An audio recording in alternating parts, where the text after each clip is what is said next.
Good morning, YouTube. And today, I'd like to take a moment to talk about moral absolutism in the gaming industry. I wouldn't quite describe myself as a gamer, but I do like to play games, and as such, I have quite an insight and some views on this topic. I'd like to start by talking about the campaign of Modern Warfare 2, part of the Call of Duty series. There is one specific scene in the campaign where you, as the character Joseph Allen, are sent with some Russian terrorists, mafioso people, into the depths of a Russian terminal, and there you have to mow down a bunch of civilians with them. Well, you don't have to pull the trigger yourself, but you play party to the massacre. You have to pull the trigger. You don't have to pull the trigger, but you have to let them carry out the act. It's very jingoistic, let's say. It's you do as you are told without any thought of the consequence, and the consequence is irrelevant. It doesn't reflect too much on the consequences. There is no real word to describe it, but suffice to say it's very strong on the propaganda side, saying what we tell you to do is right. If you do it, then you're in the right. It's propaganda. That would probably be the word. You can also then look at other games in the Call of Duty series. Black Ops would be, I think, a very good example. The first Black Ops.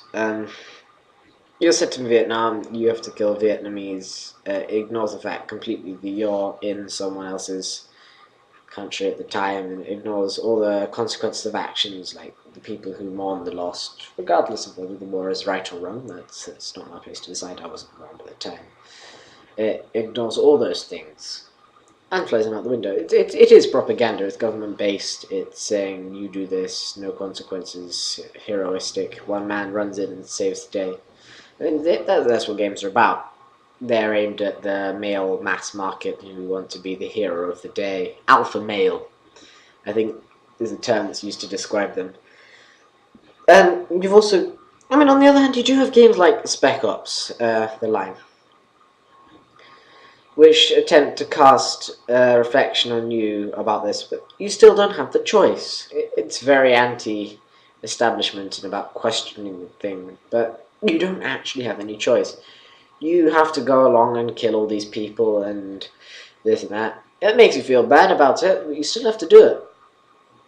And I think that once again that's playing into the hands of the propaganda. You can feel that it's wrong and this and that, but you still have to go ahead and do it.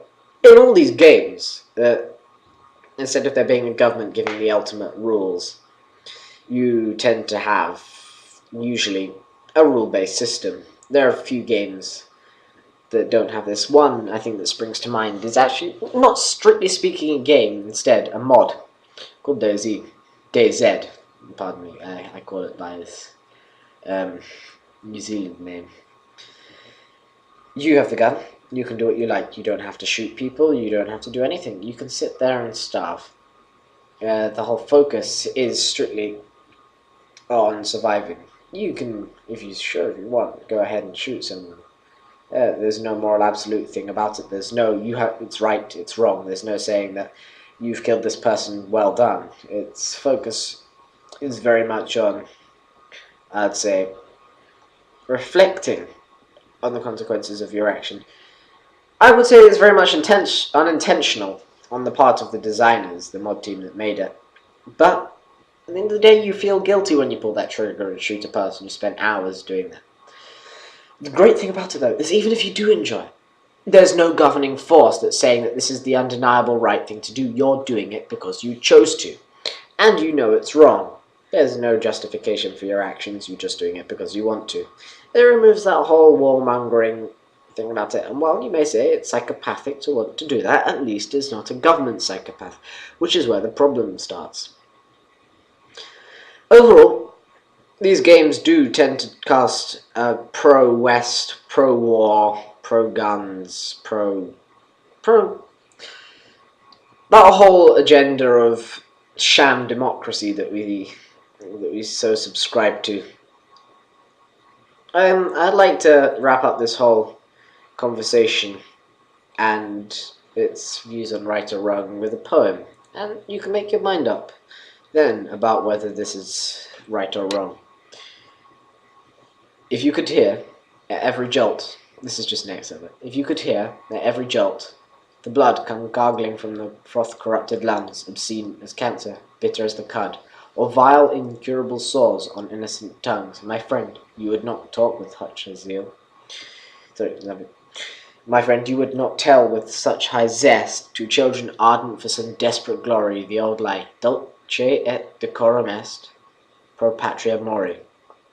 That means it is sweet and proper to die for your country.